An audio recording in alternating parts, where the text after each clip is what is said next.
Who will be the next top prospect in the Mets system to make a big league impact? I'll talk about it on today's show.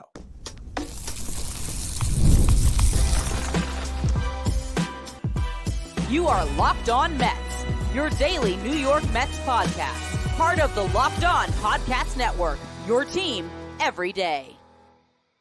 Hello to all you amazing Mets fans. You're watching Locked On Mets, part of the Locked On Podcast Network, your team every day. I'm your host, Ryan Finkelstein. If you want to find any of my work, follow me on X at Finkelstein Ryan. You can also find some of my writing at justbaseball.com, where I work as the managing editor.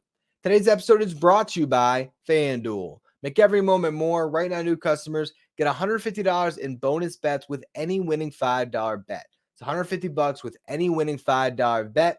Visit FanDuel.com/lockedon to get started. Well, you love a Friday farm report, especially when there was no game on Thursday, so no loss to discuss. We can just look at the Mets farm system and talk about some top prospects to get excited about. And today I wanted to take some time to look at the farm system and say, all right, which prospect is next to make a big league impact? You're seeing Christian Scott up at the big league level. He'll start tonight. And of course, this is year two of guys like Brett Baty, Francisco Alvarez, and Mark Vientos. But who's the next top prospect who can come up? And I got a list of candidates here.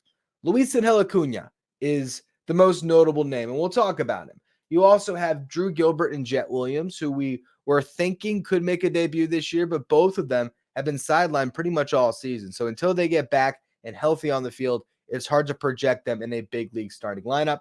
You have Alex Ramirez, who's also on the 40-man roster. You have Rylan Thomas, who got called up to AAA. Fringe top prospect, I would describe him as, and we'll get to him in a minute.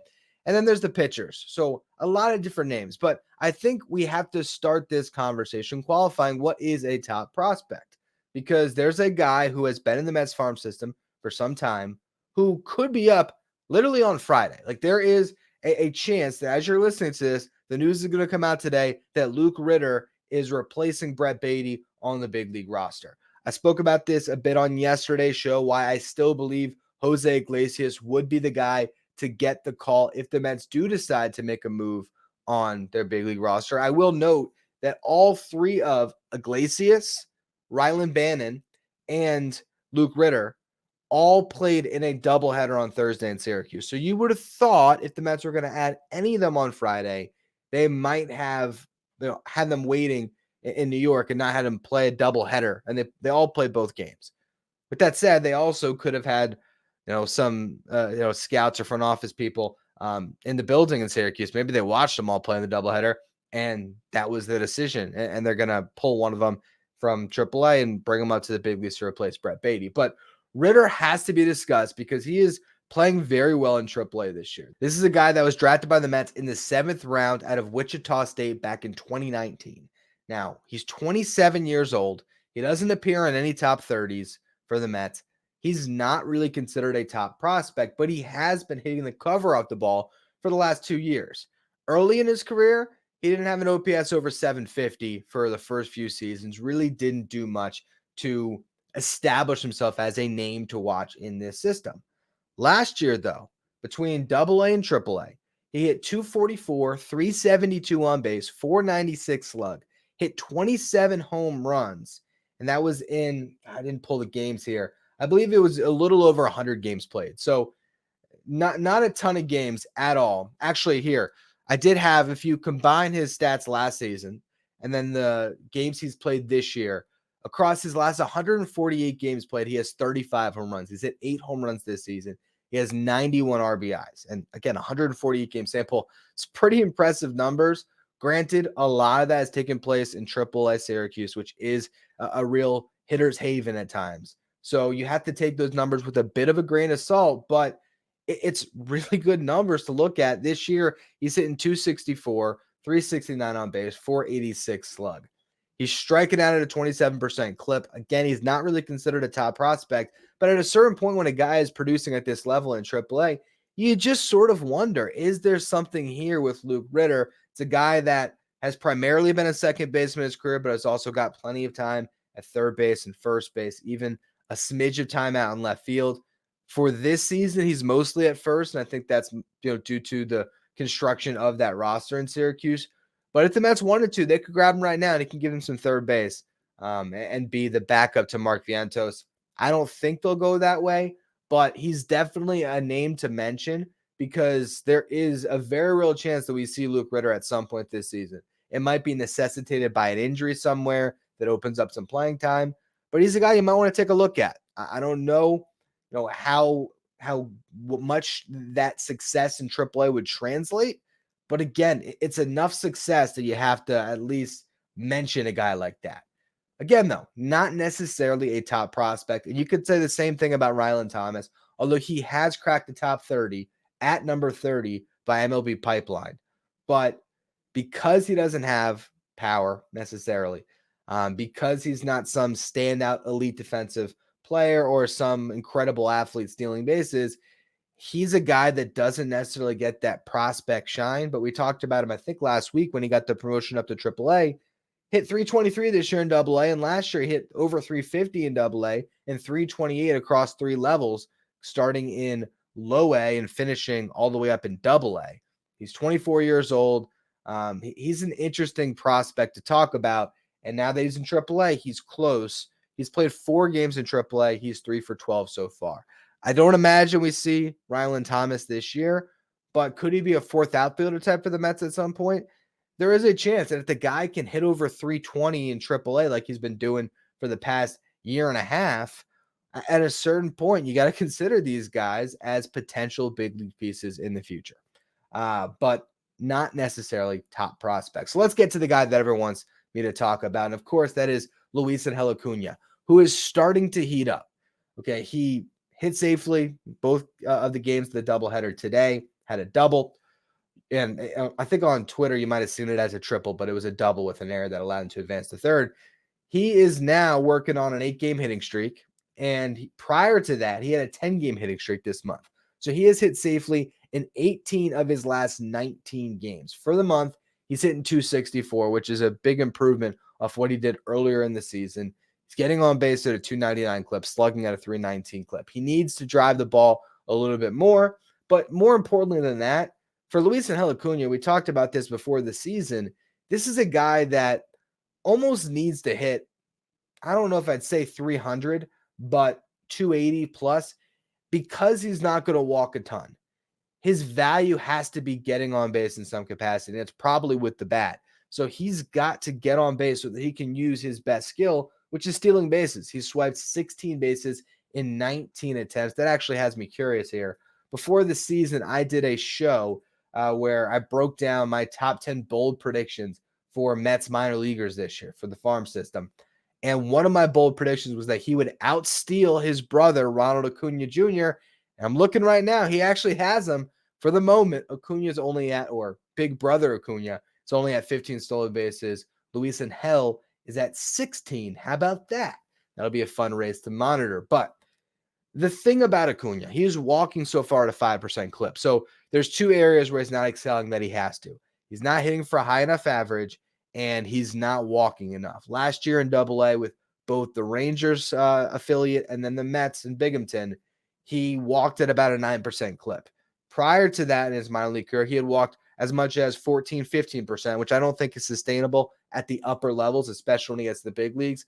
But can he get that walk rate closer to 9% instead of 5%? That's going to be a big deal for this guy because that means more opportunities to get on base and leverage that speed. I don't think he needs to hit 15 or 20 home runs. He just has to hit for some extra base power, get those doubles, whether that's hustle doubles or driving the ball into the gaps. But hitting for a high average and driving up that walk rate is going to be imperative if he's going to be a valuable offensive player in the big leagues. This guy has a future on the Mets as a utility man who can play in pretty much any position. This year, they're having him focus on second, short, and center, and he has shown well at all 3 positions. I think you could see him add third base to the toolkit when he gets to the big leagues. And of course, if he had to stick him in a corner in the outfield, he probably can do that as well. So there is a future on the roster as a guy that is a spark plug, a guy that's your first or second guy off the bench who can start in any position, really can break open a game for you with his speed. But for him to be a starter in the big leagues, he's got to hit more. So as far as him making a big league impact this year, I don't know if I see it. Now, when it comes to making a big league impact on a competitive Mets team, I definitely don't see it. I think if the Mets are competitive, some of these other outfielders are going to be performing. I think that means that they've gotten something at third base from either Vientos or Beatty. Jeff McNeil is doing some things. If the Mets are in it, I just think the team's going to be too good for Acuna to come up and make an impact on it. Other than being a guy that maybe is a September call-up because he's already on the 40, who can be a pinch runner and be sort of a spark plug down the stretch in that capacity. But I think when it comes to big league playing time this year, the one scenario where I see it for Acuna is the Mets are out of it. They sell off a bunch of pieces at the deadline. So maybe Harrison Bader gets cleared out to another team. Maybe, I don't know. Can you get anything for DJ Stewart potentially? Maybe. JD Martinez gets dealt. They clear a bunch of pieces out, and then you have some opportunity where maybe Jeff McNeil's back in the outfield and you can start Acuna at second base next to Lindor down the stretch of the season and give him some MLB time. That's the one area where I see Acuna making an impact this season, and it's more about his development. If he can prove by that point in the season, whether that's August, September, that he's done enough to graduate past AAA and you can get some MLB experience under his belt heading into a season in 2025 where you might need him, that's where I see Acuna maybe factoring in. If you're counting on Luis Angel Acuna to be the lift right now to help a struggling Mets team, you're asking way too much out of a kid that doesn't need that pressure, that still needs to show in AAA that he has really accomplished and achieved at that level to warrant a promotion up. But there are some pitchers who I could see impacting a competitive Mets run this year. We're going to talk about them next. Blade Tidwell made his AAA debut today, so I'll break that all down in just a minute. First, though, a word from our sponsors. Today's episode is brought to you by Ibotta. Ibotta is a free app that gives you the most cash back every time you shop on hundreds of items from groceries to beauty supplies and more. The average Ibotta user earns $256 per year. That could cover the cost of an entire shopping trip. Other apps give you points that don't amount to much. With Ibotta, just add your offers in the app, upload your receipt, and you get real cash that you can cash out to your bank account, PayPal, or gift cards. You can join the over 50 million savers who earn cash back every time you shop from over 2,700 brands and retailers, including Lowe's, Macy's, Sephora, Best Buy, and more. Right now, Ibotta is offering our listeners $5 just for trying Ibotta by using the code LOCKEDONMLB when you register. Just go to the App Store, Google Play Store, and download the free Ibotta app to start earning cash back. And use that code LOCKEDONMLB. That's Ibotta, IBOTTA, in the Google Play or App Store, and use the code LOCKEDONMLB. Today's episode is also brought to you by SupplyHouse. Get supplies from the site that's made for skilled trades, SupplyHouse.com. SupplyHouse.com is a reliable way to order plumbing, HVAC, and electrical products online. Their easy-to-use website is packed with helpful resources and the latest product info to help you get the job done right. Get expert support and industry-leading service from the friendliest folks in the business and talk to a real person every time. Pros in the skilled trades can get a competitive edge by joining SupplyHouse's free Trade Master program, where every Trade Master gets access to a dedicated phone line, free shipping, and discounts on every order. Join the thousands of trade pros already benefiting from their free membership at supplyhouse.com/T-M and order plumbing, HVAC, and electrical supplies from anywhere with just a few clicks at supplyhouse.com. If you're an everyday listener of the show, make sure you become a Locked On Mets insider. This is our texting service where you get updates from me anytime something breaks in the Mets. You also get the starting lineup texted to your phone each day, so you don't have to go to social media. You know who's going to be in the lineup for the Mets. You also can ask me questions anytime and take part in our Locked On Mets signed photo giveaways. So if you want to be a Locked On Mets insider, find the link in the episode description or go to subtext.com/LockedOnMets. Now, Blade Tidwell made his AAA debut today, and he fared pretty well. He did walk 4 batters, which is not the best, and he only struck out 3, but he pitched into the 6th inning, was 1 out away from completing the 6th. He allowed 2 earned runs, the first one on a solo homer, and the second one actually scored after he left. So in that 6th inning, he gave up a base hit with 2 outs.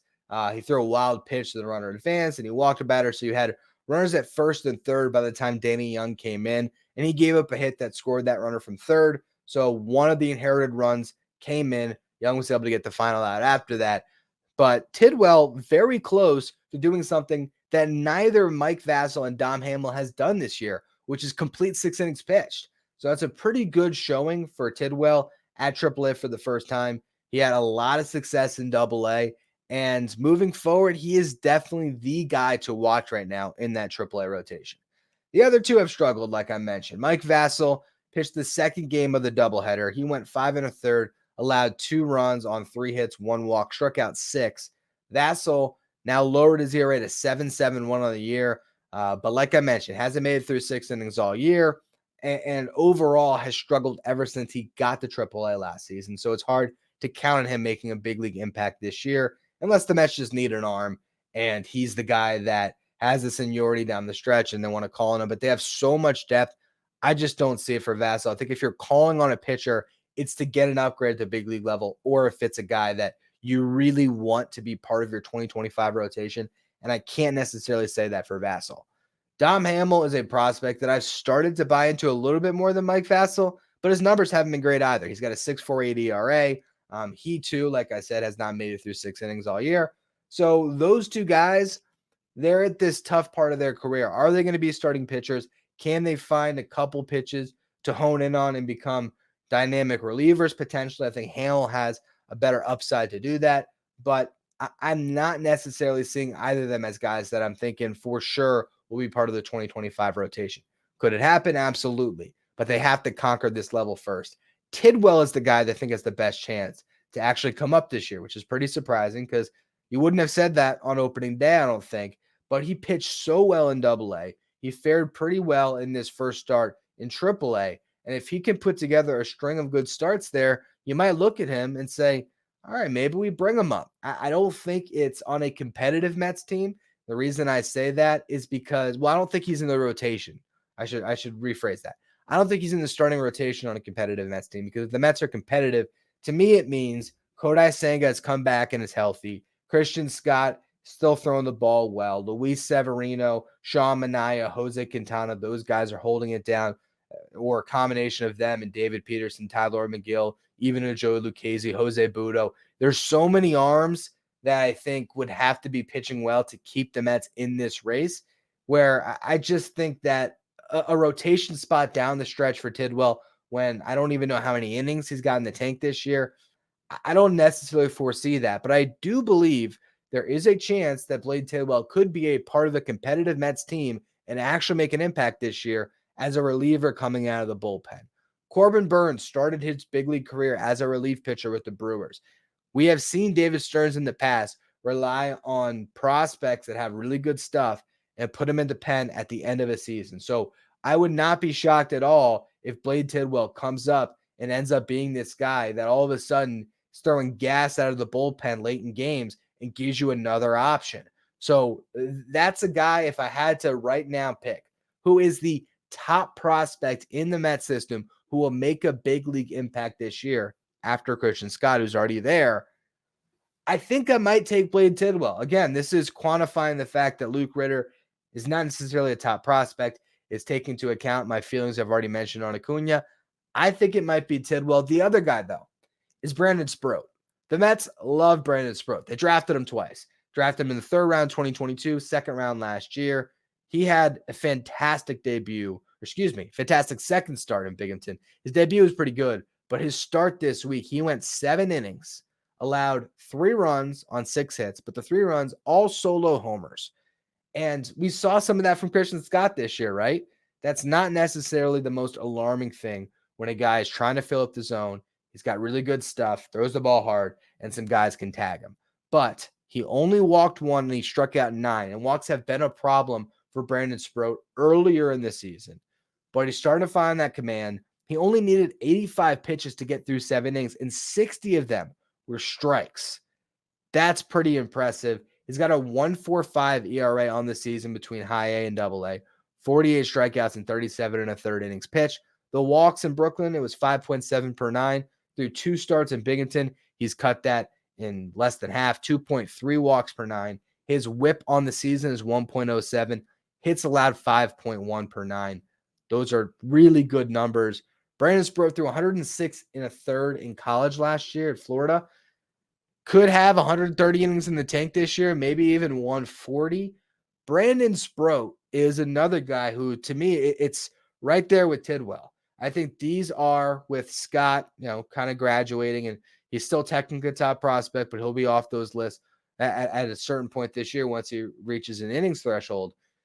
Sproat and Tidwell are the guys that are the best pitching prospects in this system right now. I think it's a 1A, 1B situation.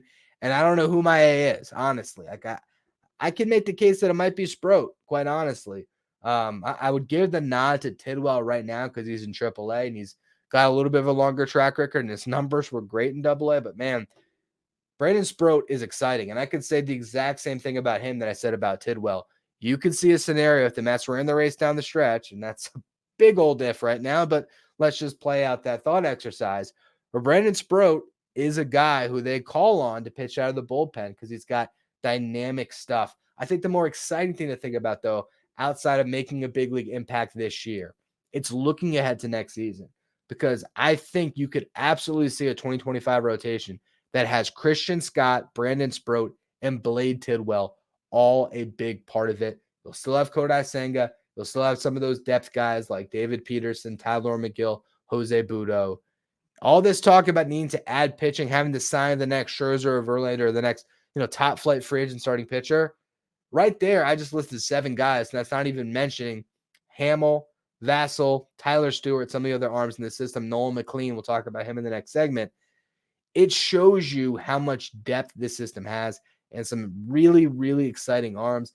I'd still love the Mets to go out and sign Corbin Burns in the offseason, don't get me wrong, but they have a core that's budding here when it comes to their pitchers that could carry them. It could be the next version of the 2015 Mets, where next season, all of a sudden you see Scott, Sproat, and Tidwell all arrive at the same time, and it's just like, oh my God, the Mets have an unbelievable rotation all of a sudden. That could be on the horizon. That's something to be excited about. This year, when you're looking at top prospects in the New York Mets, you have to think about the last wave that is getting their second licks through the big leagues right now. It's Alvarez, it's Beatty, it's Vientos. What do those guys do throughout the season? And then you still have the current rookie in Christian Scott that gives you something to look forward to every 6 days in a 6-man rotation. So the Mets farm system is much better. Is there help on the way, though, for a struggling team? Not necessarily. But I have a couple more prospects to touch on and a series to preview, Mets versus Giants. We'll get to all of that in just a minute. First, though, a word from our sponsors. Today's episode is brought to you by FanDuel. It's winner take all in the NBA and NHL, and FanDuel is giving you a shot to bring home a big winner of your own. Right now, new customers get $150 in bonus bets with any winning $5 bet. Now, tonight, you got the Rangers playing against the Panthers. The Rangers are a 1.5 goal underdog, so you can take them with the spread. If they keep the game close, you're going to win that $5 bet, and you're going to get $150 in bonus bets guaranteed. That's $150 to bet on spreads, money lines, player props, and more. You can look at Mets games, do a same game parlay. If you want to bet on Christian Scott's strikeouts and Pete Alonso hit a home run, the Mets to win, and all of a sudden, if the Mets have a great night, you have an even better night. You can have so much fun over at FanDuel. Visit FanDuel.com/lockedon and make every playoff shot count. FanDuel, America's #1 sportsbook. Stay up to date with all the latest playoff action in the NBA and NHL with Locked On Sports Today, streaming 24/7 on YouTube.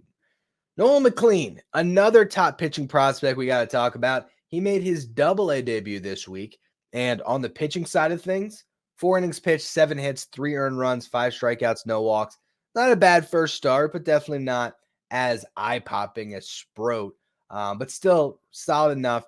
And offensively, he went 2 for 4 so far. Don't believe he has struck out yet. So nice start for the two-way player that the Mets have. I'm going to be excited to watch what he does in a larger sample playing in Binghamton. Now, Ryan Clifford also in Binghamton. He's 3 for 27 so far with 14 strikeouts. I told you I didn't know how he'd adjust to that level. Early signs not great. He has hit his first home run in AA, though. So that is one positive note. Meanwhile, Kevin Parada tearing the cover off the ball for a stretch here. 874 OPS over his last 11 games, 4 home runs, and those are all over that 11-game span. So really good stuff from Parada. Don't think he's the best catcher still, but hey, let's see how he develops throughout the season. He's still only 22 years old and definitely a top prospect in the system. Jonah Tong in high A went 6 2/3 this week, struck out 8, allowed just 1 run on 4 hits and 1 walk. His ERA in Brooklyn is 1.86. If there was a 1 seed to the Blade Tidwell and Vernon Sproat 1A, 1B, it would be Jonah Tong. I think right now he's a step below those two guys, but still a really good prospect. He's 20 years old with a sub-2 ERA in high A. That's really good stuff. He could be the best pitcher out of all of them when it's all said and done. I think he probably stays in high A for most of this season before he might get a call to double. What you might see is when a Sproat or a McLean makes the move up to AAA or a Tyler Stewart. I'd imagine probably Sproat. You could see Tong sort of backfill and end up in AA. Just depends on the timeline, though, because I could see the Mets be very aggressive and continue to push Sproat along. Whereas Tong, I think the aggressive move already happened. They saw he just was carving up low A hitters. There was no competition for him there. Now I think there's at least some competition for him. The strikeout numbers aren't as ridiculous. They're still good, but they aren't like striking out 2 batters per 9. It's a level that can challenge him enough, I think. Now, Nick Morabito, we've talked about him over the last couple of weeks, made his way up to high A from low A after hitting, was it like 390, I think, in St. Lucie this year, something nuts. Maybe it was 350. Regardless, he's still hitting over 300. Actually, he's hitting exactly 300. So a solid performance so far up in high A. We'll continue to monitor him as he is in the short list of one of the best outfield prospects in this system right now. Nick LaRusso is making me talk about him. I'll tell you what, 9th round pick in 2023. We've mentioned him a little bit on the show. He's got a 912 OPS in Brooklyn, 24 RBIs in 33 games. He homered twice today and homered in his last game as well. So 3 home runs over the last 2 games. I mentioned we got to see some pop before we start really buying into LaRusso as a top prospect. Well, asking you shall receive. This is a guy that, we're going to talk again, short list, top third base prospects in the system. With Jacob Reimer out right now, he's in that consideration. I'd probably say Jesus Baez, maybe a little more impressive, or a little bit more of a guy that you consider a top prospect because he's younger and he's thriving in low A right now. But hey, if LaRusso keeps hitting, we'll keep talking about him. Ronald Hernandez in low A, 10 for 19 over his last 5 games played this week. So looking really good.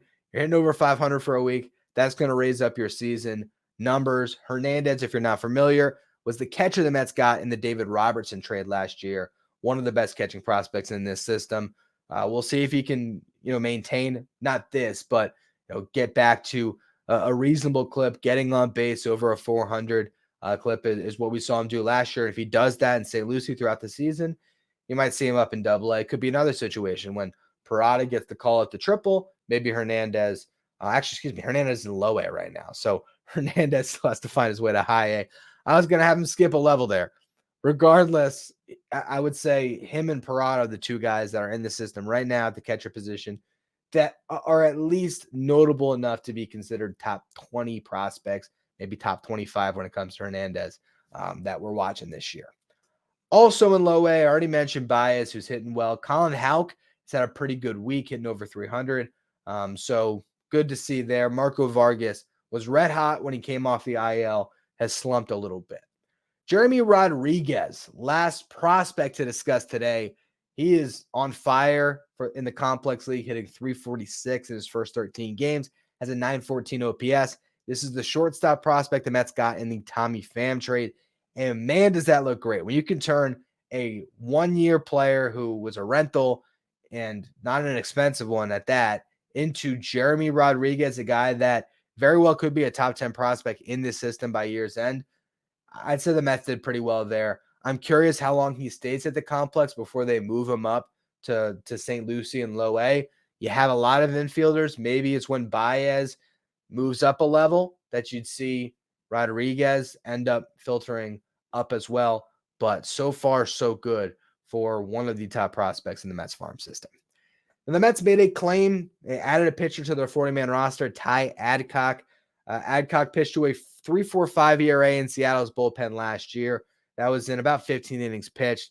This year, he's been DFA'd twice, first from the Mariners, lately from the Tigers, or most recently, I should say. That's when the Mets made the claim.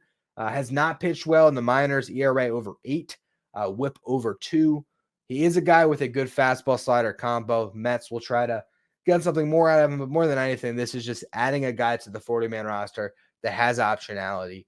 I'm sure they like his stuff and not just claiming a guy to claim a guy, but you add him to the 40, you assign him to AAA like the Mets did, and in a couple weeks, if they need an arm, Adcock could come up, and maybe they've worked with him, they've honed in on that fastball slider combo. Could be something we talk about in a couple weeks, or he could be DFA'd from the Mets roster when they need to, bring up another arm. If they want to add somebody else from Syracuse, they have to clear a name.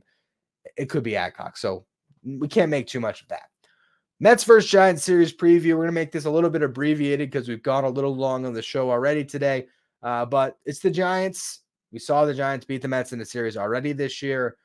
If we're still talking playoffs, come on. But wild card matchups, head-to-heads are important. The Giants are going to be in this wild card mix. So you want to win this series and get back to a point where, you have at least a series split against them, and something will be decided another way if there ever eventually was a tiebreaker this year. But also it's just being a team that you're competing with. The Mets, they went from 2.5 back to now 4 games back after the day off. So they're falling a little bit further and further out of the race. The Giants a game out behind the Padres, who are 1 game over 500. They got Luis Ariz playing great. They're starting to separate themselves from the pack. So the Mets got to get going sooner rather than later. The Giants are 7-3 in their last 10 games. So they are playing some good ball. They just came off a series victory against the Pirates. You got Christian Scott versus Kyle Harrison in game 1. Harrison, 22-year-old lefty. I believe he still has rookie status. We saw him last year. I think he still counts as a rookie right now, but a young starting pitcher that doesn't have a ton of experience. We'll see. The righty lineup, which might just be the normal lineup these days if Brett Baty gets sent down, that of course means Mark Vientos will be starting at third base. JD Martinez, your DH. Imagine Harrison Bader in center field. So we'll see if the Mets can string together some runs and if Christian Scott can have a better performance in front of a Citi Field crowd on a Friday night. He's getting those primetime opportunities, man. The Friday night starter for the New York Mets, a guy that wasn't that in college, all of a sudden, the Friday night starter in the big leagues in a 6-man rotation. So that's going to be fun. I'll be talking about that on a Saturday show. I got to, man. It's Christian Scott. So we'll be breaking that down. And in those shows this weekend, we'll sort of look ahead to the rest of the series. But you got Luis Severino versus Jordan Hicks, game 2. Hicks has been unbelievable in the Giants rotation. I believe the Mets missed him the last time that we saw the Giants. I think he had pitched right before that series.